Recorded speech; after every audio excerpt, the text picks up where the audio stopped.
नमस्कार, मैं डॉक्टर अपर्णा मयेकर। जीना इसी का नाम है। इस विषय के अंतर्गत आज हम बात करेंगे आत्मा एक चैतन्य। एनर्जी कभी भी हम निर्माण नहीं कर सकते या एनर्जी हम कभी खत्म नहीं कर सकते। उसका फॉर्म हम चेंज कर सकते हैं। जैसे इलेक्ट्रिसिटी का एग्जांपल लेते हैं कि एक जगह हमने येलो बल्ब अगर लगाया, हम बटन ऑन करते हैं तो क्या येलो रोशनी आती है ना, पीले कलर की रोशनी आती है। अगर हम ट्यूब लाइट ऑन करते हैं तो नीले कलर की रोशनी आती है। और त्योहारों में हम रंग बिरंगी रौनक के लिए जो मालाएं लगाते हैं, इलेक्ट्रिक बल्ब्स, तो हमें अलग अलग रंगों की रोशनी मिलती है। जब हम गीजर का बटन ऑन करते हैं तो वही इलेक्ट्रिसिटी हमें गर्म पानी देती है। तो देखो, वो एनर्जी एक ही है, शक्ति एक ही है, पर उसका रूप बदल गया।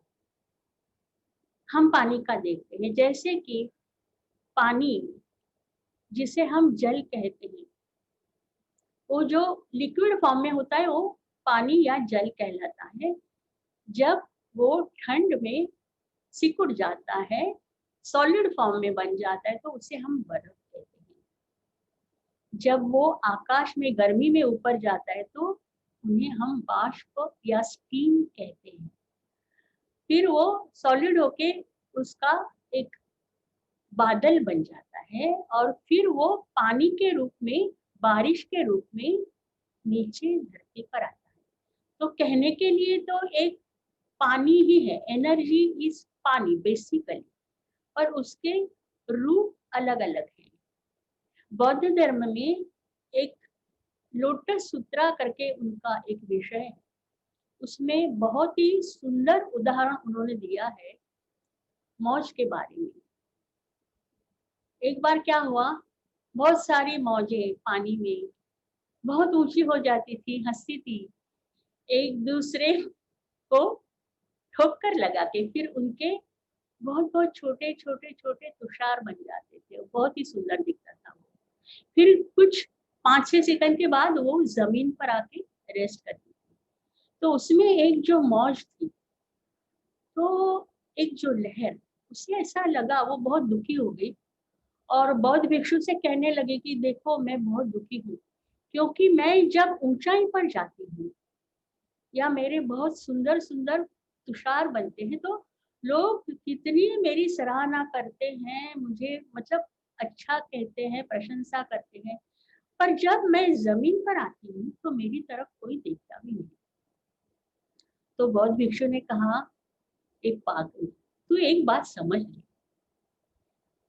तू एक बात समझ ले, अहम बात, कि जब तू जमीन पर थी तब भी तू पानी के रूप में थी। जब तू ऊंचाई पर गई, एक लहर बन गई, एक मौज बन गई, तो भी तू पानी थी। जब तुम्हारे तुषार बन गए, ब्यूटीफुल ड्रॉपलेट्स, तभी भी तुम पानी ही थी।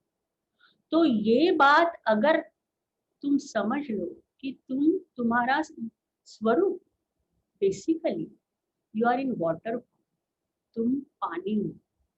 और जब ये तुम्हें समझ में आएगा तो लोग तुम्हें अच्छा कहें या बुरा कहें, तुम्हें कोई फर्क नहीं पड़ता। मतलब महानिर्वाण की जो एक अवस्था होती है, उस अवस्था में तुम पहुंच जाओ, तुम्हें सुख दुख से कोई लेना नहीं होगा।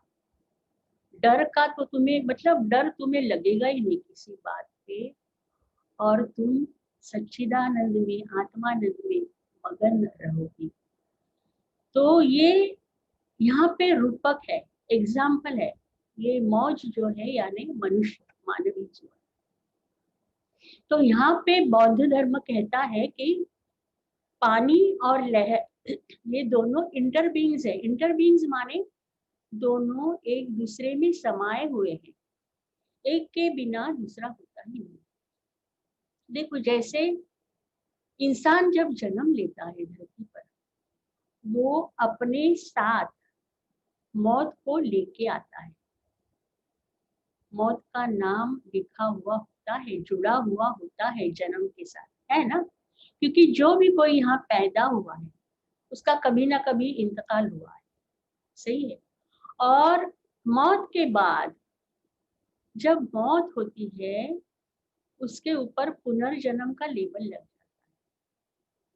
हाँ, ये जरूर है कि पुनर्जन्म कहाँ लेना है, कैसा लेना है, किस योनि में लेना है, किस देश में लेना है, आपके पेरेंट्स कौन होंगे, ये सब आपके कर्म फल पर निर्धारित होता है। माने आपने जो कर्म किए इतने सारे जन्मों में, इसके ऊपर निर्धारित होता है कि आप जन्म कहाँ लेंगे।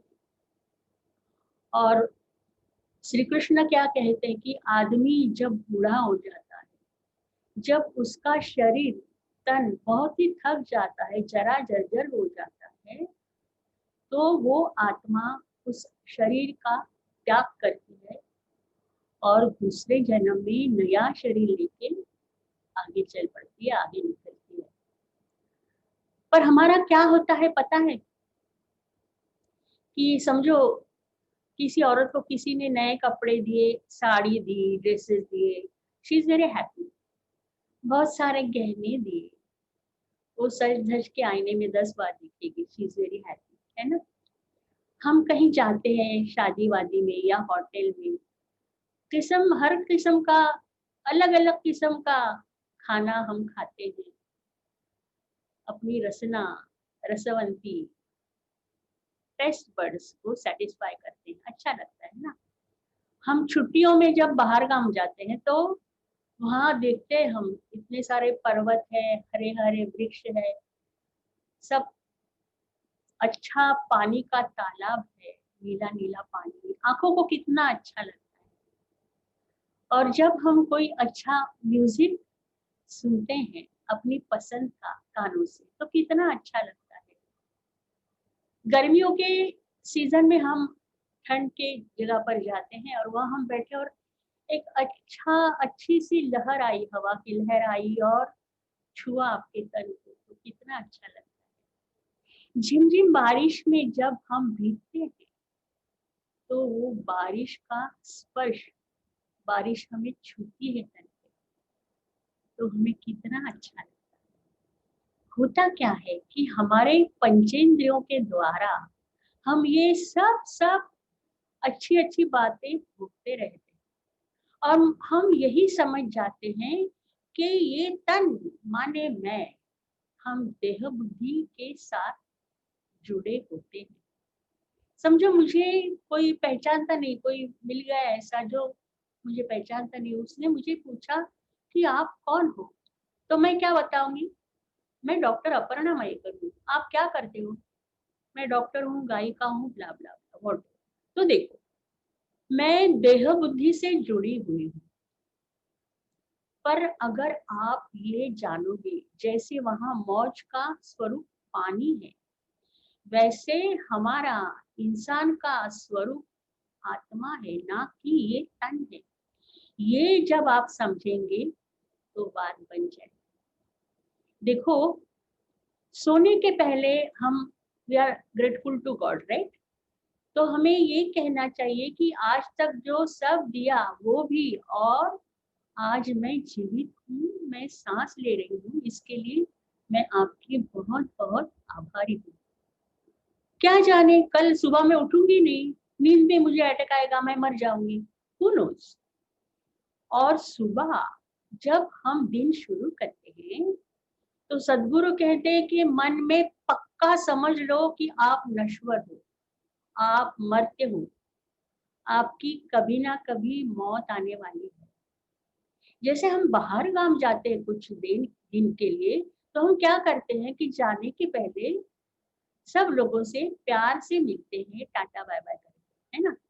तो ऐसे जब मृत्यु के बाद हम बड़े इस पे निकलेंगे तो ये दौरा अपना बड़ा रहेगा ना मृत्यु के बाद, तो वो मृत्यु के सामने आने के पहले अगर आप ये समझो कि आप नश्वर हो तो आप क्या करोगे, आप सबसे प्यार के साथ पेश आओगे, किसी से झगड़ा वगड़ा नहीं करोगे, समझे ना।